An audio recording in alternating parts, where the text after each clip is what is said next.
নমস্কার, আমি নবনীতা। আজ আমি যে গল্পটা পড়ে শোনাবো সেই গল্পটার নাম পত্নীহারা। লেখক প্রভাত কুমার মুখোপাধ্যায়। চুঁচুড়ায় গঙ্গা তীরে একটি সুন্দর ত্রিতল অট্টালিকা। তাহার একটি সুসজ্জিত কক্ষে সেই গৃহের অধিষ্ঠাত্রী দেবী সপ্তদশ বর্ষীয়া যুবতী শ্রীমতী সুনীতিবালা বসিয়া কবিতা পাঠ করিতেছেন। তাহার মুখখানি অতি সুন্দর, চোখে এখনও বালিকা সুলভ চপলতা পূর্ণ মাত্রায় বিরাজ করিতেছে। স্নান সমাপ্ত হইয়াছে, চুল এখনও ভালো শুকায় নাই, তাই সেইগুলি খোলা অবস্থায় পিঠের কাপড়ের উপর পড়িয়া আছে। জানালা দিয়া গঙ্গার বায়ু আসিয়া সেগুলি শুকাইয়া দিবার চেষ্টা করিতেছে। বেলা ক্রমে বাড়িয়া উঠিল, 9টা বাজিয়া গেল। কাব্য আর সেই সুন্দরী পাঠিকার মন তেমন বাঁধিয়া রাখিতে পারিল না। বাহির হইতে পদশব্দের আভাস মাত্র কানে আসিলেই তিনি চমকিত হইয়া উঠিতে লাগিলেন। গঙ্গার ঘাটে বিস্তর স্নানার্থীর সমাগম হইয়াছে। সুনীতি মাঝে মাঝে গবাক্ষ পথে তাহাদের প্রতিও দৃষ্টিপাত করিতে লাগিলেন।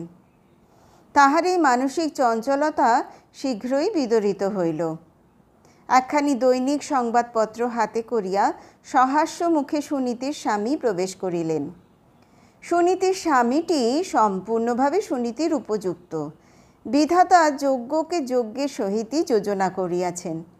ইহার অপেক্ষা সুবোধচন্দ্রের আর বেশি বর্ণনা নিষ্প্রয়োজন।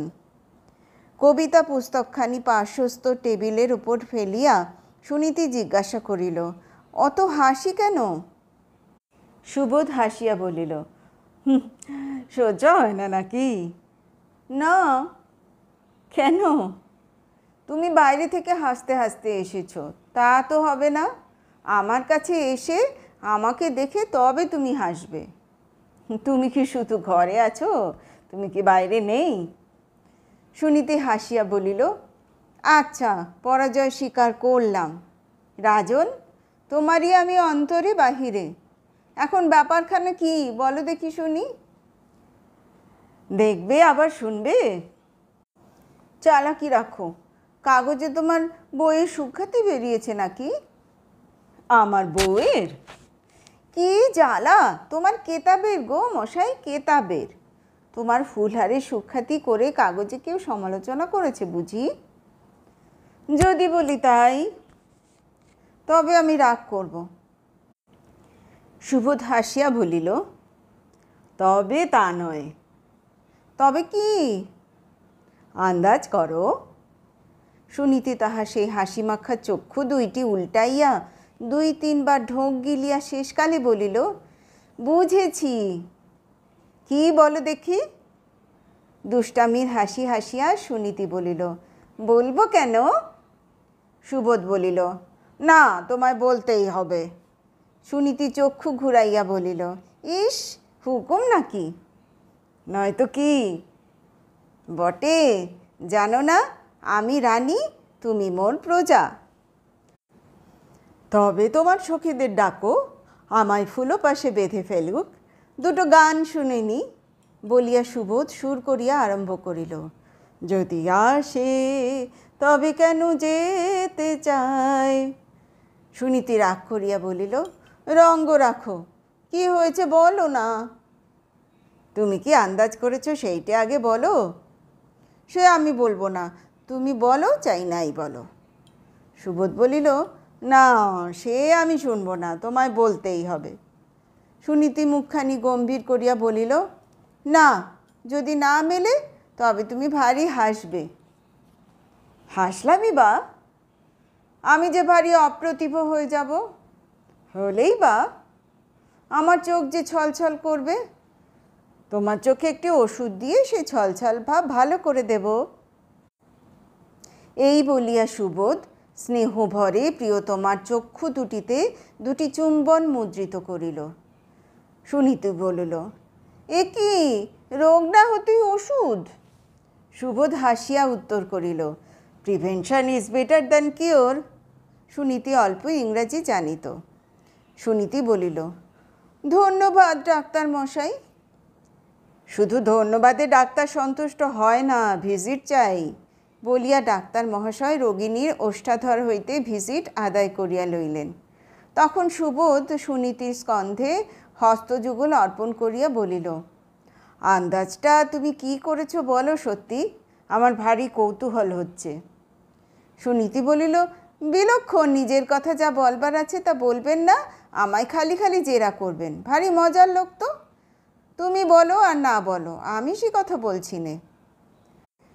সুবোধের কৌতূহল উত্তরোত্তর বৃদ্ধি করিতে সুনীতি সম্পূর্ণ কৃতকার্য হইল। শেষে সুবোধ বলিল, আচ্ছা আমি আগে বলি, কিন্তু তুমি বলবে বলো। বলবো। আমার শুনে শুনে যদি বলো যে আমিও তাই মনে করেছিলাম। আচ্ছা, আমি কাগজে লিখে রাখি, বলা হলে তুমি খুলে দেখো। সুনীতি হাসিতে হাসিতে একখানি কাগজে কয়েকটি কথা লিখিল। লিখিয়া বলিল, বলো এইবার।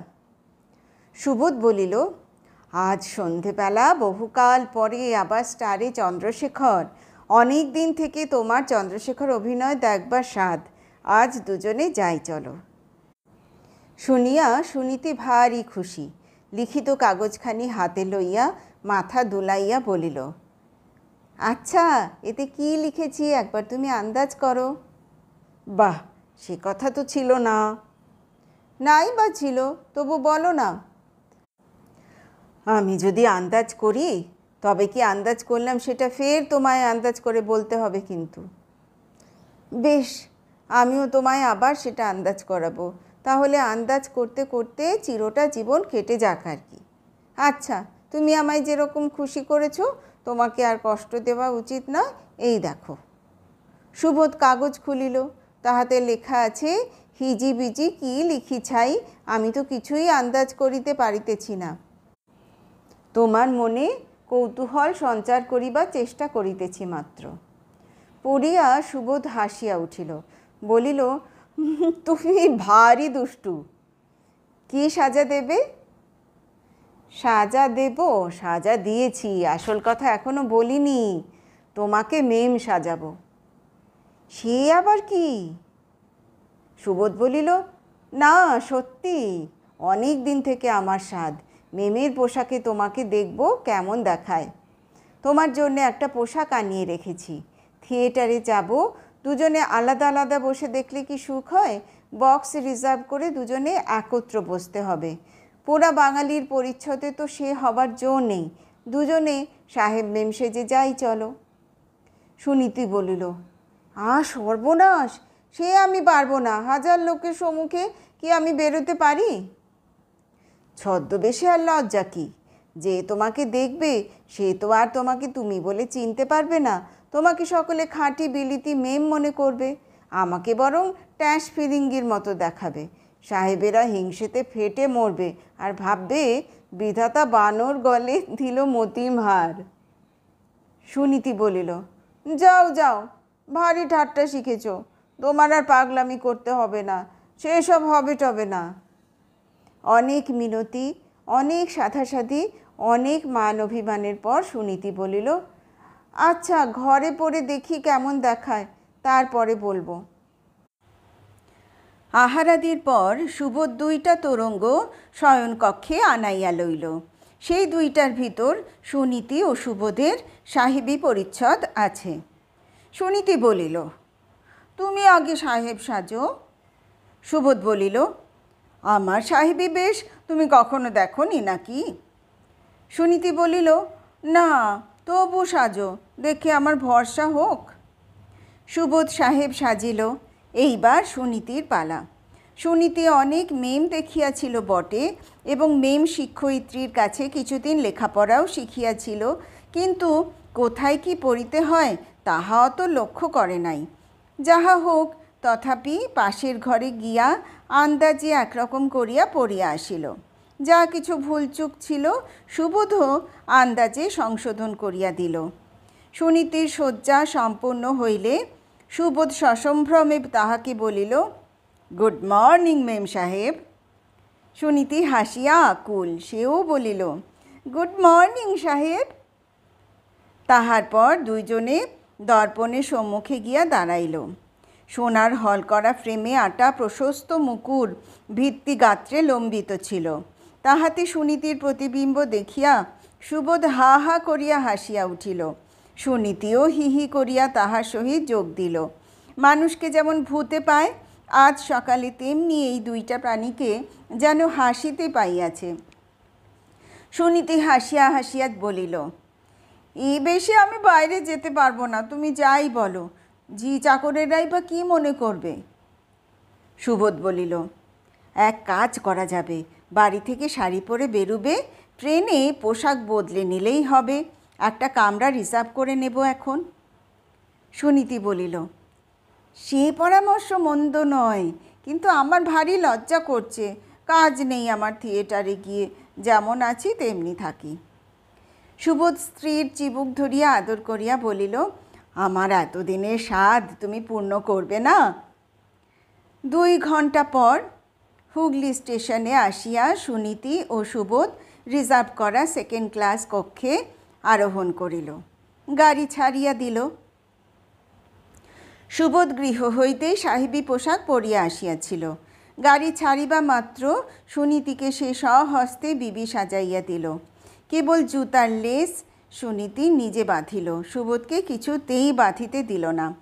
সুনীতির শাড়ি ও বাহুল্য অলঙ্কারাদি তোরঙ্গে বন্ধ করিয়া রাখিল।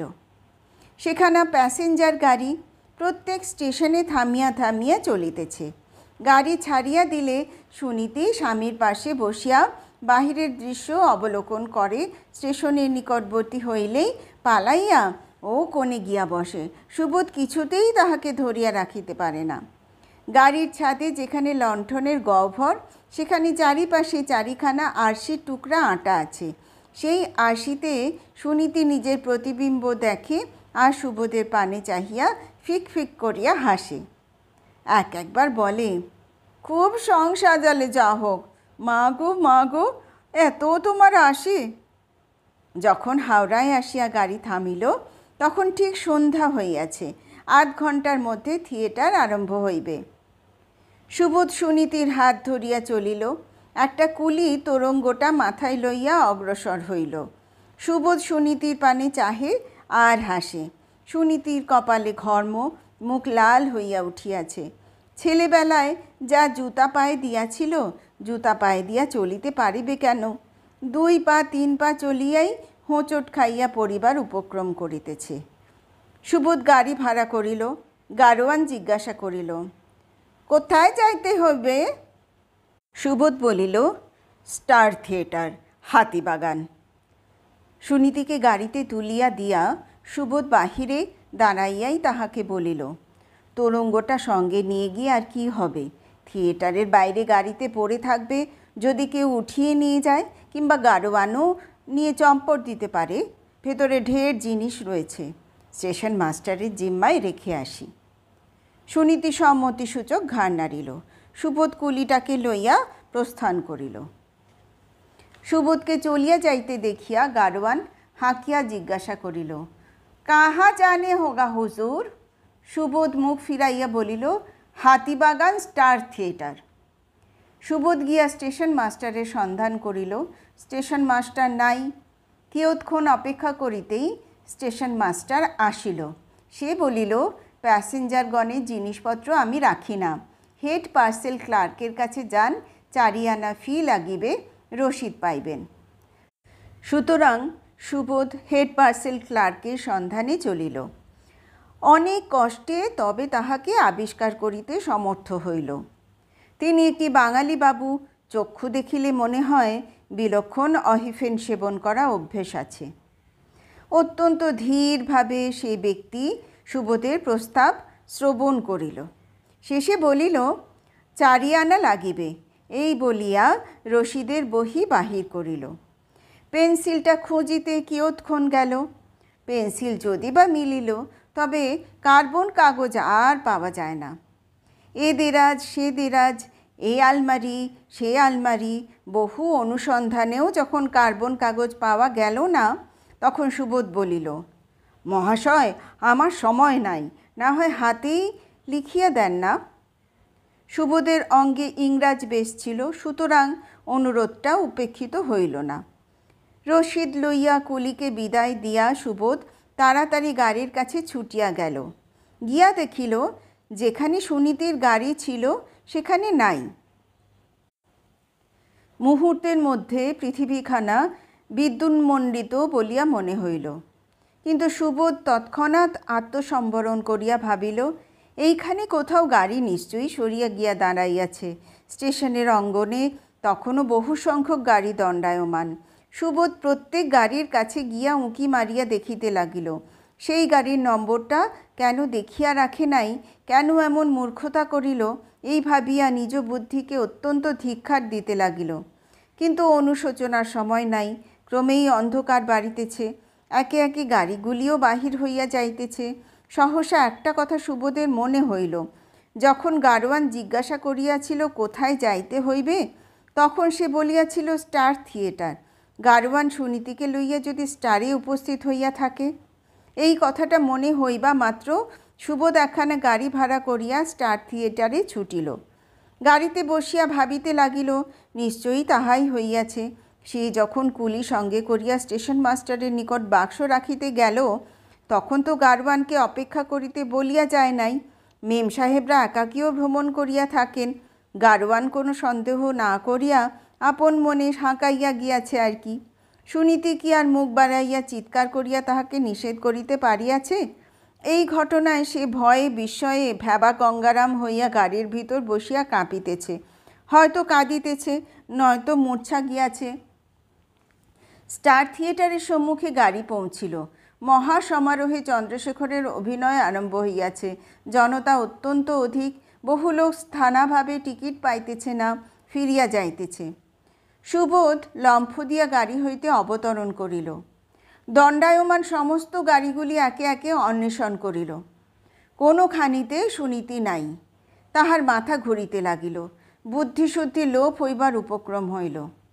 ফিরিবার সময় প্রত্যেক গাড়ির গাড়োয়ানকে জিজ্ঞাসা করিল, তুম কই মেম সাহেব কো লায়া? সকলেই বলিল না। একজন বলিল, হাঁ হুজুর লায়া। সুবোধের বুকের ভিতরটা ধরাস করিয়া উঠিল। মনে হইল এইবার যেন অকুল সমুদ্রে কুল পাইয়াছে। ঘোড়া দুইটা দেখিল, গাড়োয়ানের পানে চাহিল, ঠিক যেন সেই ঘোড়া ও সেই গাড়োয়ান বলিয়াই মনে হইল। এক মুহূর্তের মধ্যে সমস্ত ঘটিয়া গেল। দ্বিতীয় মুহূর্তে সুবোধ গাড়োয়ানকে জিজ্ঞাসা করিল, কাহা সে লায়া? হাওড়া স্টেশন সে? हाँ हुजूर, हावड़ा स्टेशन से लाया। हमको देखा था? কোচ বাক্সে বসিয়া মুখ ঝুঁকাইয়া সেই অল্পালোকে গাড়োয়ান সুবোধের মুখ নিরীক্ষণ করিল। ভাবিয়া চিন্তিয়া বলিল, हाँ हुजूर, आपको माफिक একটু সাহেব কো তো দেখা থা। সুবোধ তখন অত্যন্ত আগ্রহের সহিত বলিল, মেম সাহেব কিধার গিয়া? মেম সাহেব ভিতর মে তামাশা দেখ রহি হ্যাঁ। শুনিয়া সুবোধ ভারী নিরাশ হইল। ভাবিল, তবে এ তো সুনীতি নহে। সুনীতি হইলে সে কখনো গাড়ি ত্যাগ করিয়া টিকিট কিনিয়া থিয়েটারের ভিতর প্রবেশ করিত না। তাহা একান্তই অসম্ভব। তথাপি ভাবিল, একবার দেখা যাউক। ভিড় ঠেলিয়া ফটক পার হইয়া সুবোধ থিয়েটারের অঙ্গনের ভিতর প্রবেশ করিল। যে ব্যক্তি টিকিট বিক্রয় করে তাহাকে জিজ্ঞাসা করিল, ইংরেজ বেশধারিণী কোনো বঙ্গমহিলা টিকিট ক্রয় করিয়াছেন কি? সে ব্যক্তির নাম ভবচরণ। বলিল, মহাশয়, কত লোক টিকিট লইয়াছে। এই ভিড়ে কি কাহারও মুখের পানে চাহিয়া দেখিবার অবসর পাইয়াছি? তবে মনে হইতেছে যেন একজন লইয়াছেন। সুবোধ লোকটার হাতে একখানা নোট দিয়া বলিল, মহাশয়, একবার বাহিরে আসুন। ভবচরণ সসম্ভ্রমে বাহির হইয়া আসিল। ঔৎসুক্যের সহিত বলিল, কি মহাশয়? সুবোধ বলিল, আমাকে একটু সাহায্য করিতে হইবে। আপনাদের কোনো লোক দিয়া একবার সেই মহিলাটিকে সংবাদ দিতে হইবে। যদি আমার কার্য সফল হয় তবে আর একখানি নোট দিব। ভবচরণ হাসিয়া বলিল, তা মহাশয় নিশ্চয়ই করিব। একজন ভদ্রলোকের যদি উপকার করিতে পারি তবে তা না করিব কেন? আপনি একটু অপেক্ষা করুন, আমি এখনই আসিতেছি। বলিয়া ভবচরণ একটু অভূতপূর্ব রকম আচরণ করিল। একটা গোলযোগের ব্যাপার সন্দেহ করিয়া থিয়েটারের কোনো ঝিকে ডাকিয়া তাহার দ্বারা উপরে সুবোধের বার্তা না পাঠাইয়া ইহা নির্বিবাদে হাসিল করা কোনো ঝির কর্ম নয় মনে করিয়া সে পশ্চাৎ দিক দিয়া থিয়েটারের সাজঘরে উপস্থিত হইল। দেখিল তাহার পরিচিতা রোহিণী নাম্নী নটি দলনী বেগমের পরিচ্ছদ পরিয়া চেয়ারে বসিয়া তামাক খাইতেছে। তাহাকে গিয়া চুপি চুপি বলিল, একটা কাজ করবে? কি? ভবচরণ সংক্ষেপে ব্যাপারখানা রোহিণীকে বুঝাইয়া দিল। রোহিণী বলিল, কি দেবে? একটা 4 ক্রাউন হুইস্কি। আরে রামো, গলা জলে? গ্রিন শিল। আচ্ছা তাই, এসো তবে। বেগমের পরিচ্ছদ পরিত্যাগ না করিয়া বাহিরে যাওয়া চলে না, অথচ ছাড়িলে আবার পড়িতে অনেক কষ্ট ও সময় নষ্ট হইবে। সুতরাং রোহিণী একখানা বিলাতি শালে আপাদমস্তক আবৃত করিয়া চটি জুতা পায়ে দিয়া ভবচরণের পশ্চাতে চলিল। ভবচরণ সুবোধবাবুকে দেখাইয়া বলিল, এরই কথা বলছিলাম। সুবোধ কার্ড কেস হইতে নিজের একখানি কার্ড বাহির করিয়া রোহিণীর হাতে দিল। বলিল, যদি কোনো ইংরেজ বেশধারিণী বঙ্গমহিলাকে ভিতরে দেখেন তবে এই কার্ড দেখিয়ে অনুগ্রহ করে তাকে ডেকে আনবেন। রোহিণী সুবোধের পানে চাহিয়া একটু মুচকি হাসি হাসিল। কার্ডখানি লইয়া হেলিয়া দুলিয়া সিঁড়ি ভাঙিয়া উপরে উঠিল। সুবোধ দাঁড়াইয়া অপেক্ষা করিতে লাগিল। 5 মিনিট পরে রোহিণী কার্ডখানি হাতে করিয়া নামিয়া আসিয়া বলিল, ভিতরে ইংরেজ বেশধারিণী আপনার কোনো মহিলা নেই। একজন আছেন, তিনি আপনার আত্মীয়তা অস্বীকার করলেন। সুবোধ কোনো কথা না বলিয়া ম্লান মুখে সে স্থান হইতে চলিয়া গেল। রোহিণী তাহার সঙ্গীকে বলিল, আজ ভালো বিপদে ফেলেছিলে ভাই। একটা গ্রিন শিলের লোভে প্রাণটা গিয়েছিল আর কি। খুঁজে খুঁজে ইংরেজ বেশধারিণী মহিলার কাছে উপস্থিত হয়ে বললাম, আপনার স্বামী বাইরে অপেক্ষা করছেন, আপনি শীঘ্র আসুন। বলে কার্ড দেখালাম। মাগি কার্ডখানা ছুঁড়ে আমার গায়ে ফেলে দিলে। চোটে লাল, আমাকে মারে আর কি। তুমি কোন সাহসে বললে তোমার স্বামী বাইরে অপেক্ষা করছেন? স্বামী কি অন্য কেউ কি করে জানলে?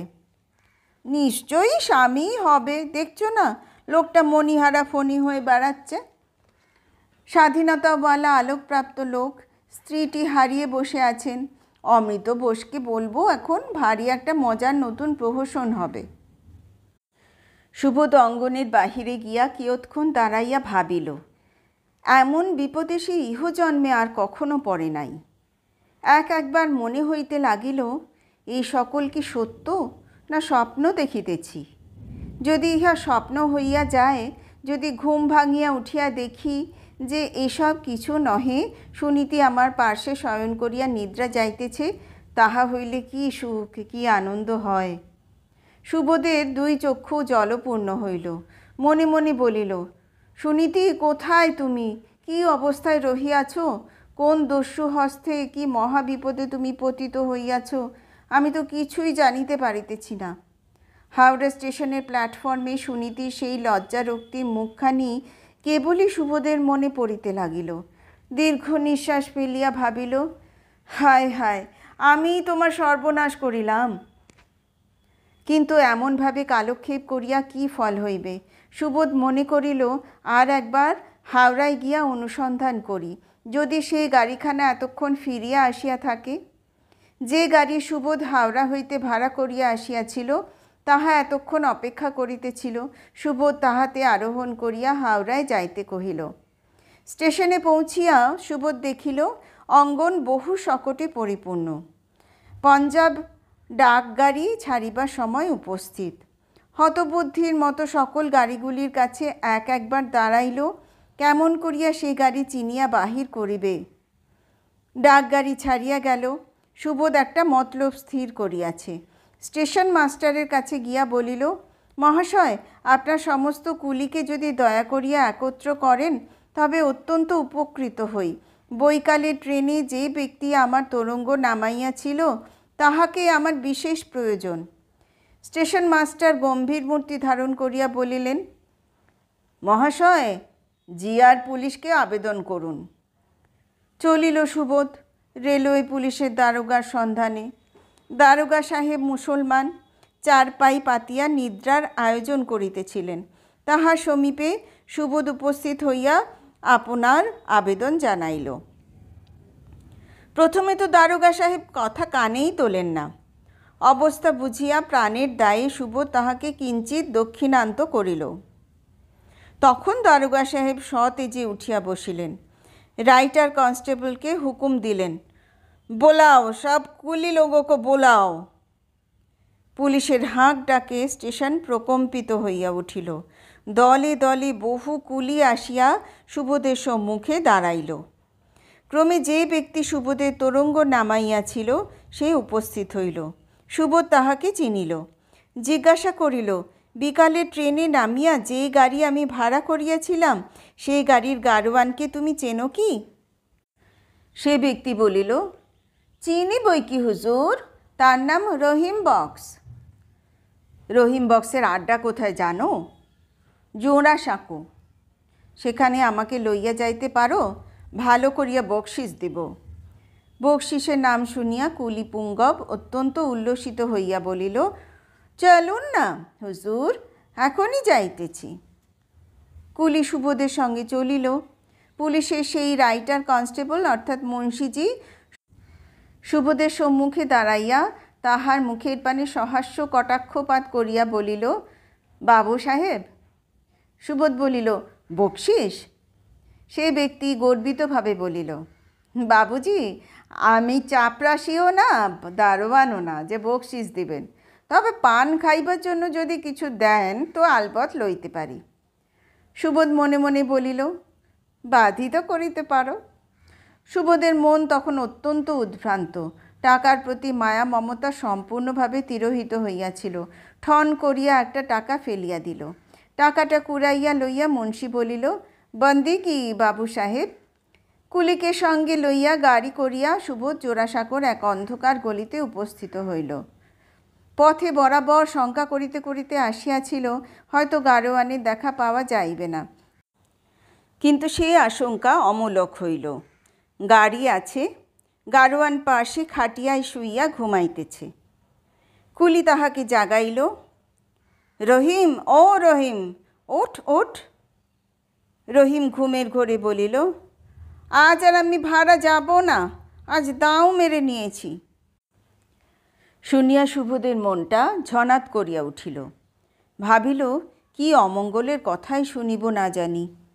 কুলি তাহাকে আশ্বাস দিল, ওঠ, ভাড়া যেতে হবে না, শীঘ্র ওঠ। রহিম কোনো মতে উঠিল। মুখে ভয়ানক মদের গন্ধ।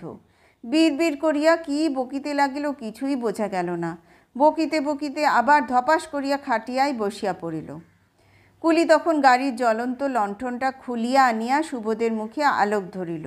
জিজ্ঞাসা করিল, একে চিনতে পারিস? সুবোধকে দেখিবা মাত্র গাড়োয়ান উঠিয়া দাঁড়াইল। হাত দুইটি জোর করিয়া অত্যন্ত করুণ স্বরে বলিল, হুজুর, আপনার মেম সাহেব আজ আমাকে 10 টাকা বকশিস দিয়েছেন। সুবোধ যেন হাতে স্বর্গ পাইল। জিজ্ঞাসা করিল, আমার মেম সাহেবকে কোথায় রেখে এসেছিস? গাড়োয়ানের মাথা ঠিক ছিল না। একে মদ্যের প্রভাব, তাহার উপর একদমে 10 টাকা লাভ করিয়াছে। কিয়ৎক্ষণ ভাবিল। ভাবিয়া পূর্ববৎ করুণ স্বরে বলিল, হুজুর, ভবানীপুর। কোন স্থান? ছক্করবেড়িয়া। সুবোধের দেহে প্রাণ আসিল। ভবানীপুর চক্রবেড়িয়ায় সুবোধের ভাইরা ভাই অবিনাশচন্দ্রের বাড়ি। সুনীতি নিশ্চয়ই সেখানে গিয়াছে, আর কোনো ভাবনা নাই। তবু সুবোধ জিজ্ঞাসা করিল, কত নম্বর? লম্বর তো মনে নাই হুজুর। বারংবার এই কথা বলিতে বলিতে লোকটা হাউ হাউ করিয়া কাঁদিতে লাগিল। তাহার কান্না দেখিয়া সুবোধ অত্যন্ত বিস্মিত হইল। কুলিকে জিজ্ঞাসা করিল, এই কাঁদে কেন? কুলি জিজ্ঞাসা করিল, রহিম, কাঁদিস কেন রে? ভয় কি তোর? রহিম কাঁদিতে কাঁদিতে উত্তর করিল, ভয় আবার কি, বেশি দারু পিলেই আমার কান না পায়, মনে হয় যেন বিবি মরে গেছে। শুনিয়া সুবোধ মনে মনে হাসিল, বিবির বিরহে মানুষের অন্তরে যে কী ভাব উপস্থিত হয় তাহা সে এতক্ষণ হৃদয়ঙ্গম করিতে পারিয়াছিল। সুবোধ পকেট হইতে একখানা 10 টাকা নোট বাহির করিয়া দিয়া বলিল, তোমরা দুজনে এই 5-5 টাকা বকশিস নাও। পর মুহূর্তেই সুবোধের গাড়ি ভবানীপুর অভিমুখে ধাবিত হইল। রাত্রি তখন 11টা। শীতল নৈশ বায়ু তাহার ললাটের ঘর্ম অপনোদন করিয়া দিল। সুবোধ মনে এক প্রকার অভূতপূর্ব লঘুতা অনুভব করিল।